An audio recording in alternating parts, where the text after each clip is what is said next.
average. Grocery prices, airfares, hotels, car payments, and rent prices are coming down very fast. And you don't hear the word affordability issued by the Democrats anymore. Now they're going into other things because they're getting beaten badly on affordability. Okay, that's President Trump pointing out Democrats are switching out their midterm messaging away from affordability. Now the focus is on this, stopping more funding for Homeland Security and ICE to capitalize on what's going on in Minnesota for the midterms. A partial shutdown starts tonight. There's Minneapolis anti-ICE protests now erupting in Minneapolis. Let's welcome to the show California gubernatorial candidate Steve Hilton. So DHS gets funded for just 2 weeks, Steve. It's good to see you. Thanks for joining us. But Senate Democrats are demanding significant ICE reforms, like unmasking ICE, which would put them and their families at risk. Why should any Republican bow to that and cave into that when the U.S. is dealing with more than 650,000 dangerous, violent, criminal illegal aliens that have come into the country over the last 40 years? That's government data showing that. Exactly.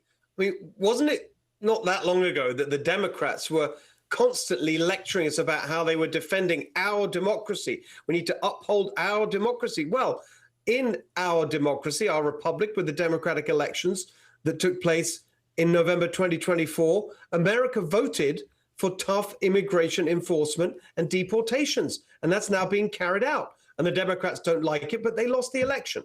And so what are they doing now? Just as with the previous shutdown over healthcare and the budget cuts there, which America voted for in terms of reducing the budget.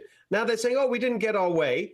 We lost the election, but we're going to hold you to ransom by shutting down the government. It's utterly pathetic and childish, and it shows they've lost all touch with reality. These are not serious people anymore. They're not interested in governance. They're just activists. And the politicians that are there in Washington and across the country these days, all they do is pander to the activists. Right now in Sacramento, you're seeing the same thing, a protest just like that one. I just walked through it to get to speak to you here today. It is pathetic. They are right back to the worst excesses of their defund the police, open borders, ideological extremism. So Americans are the polls show, Americans support legal immigration.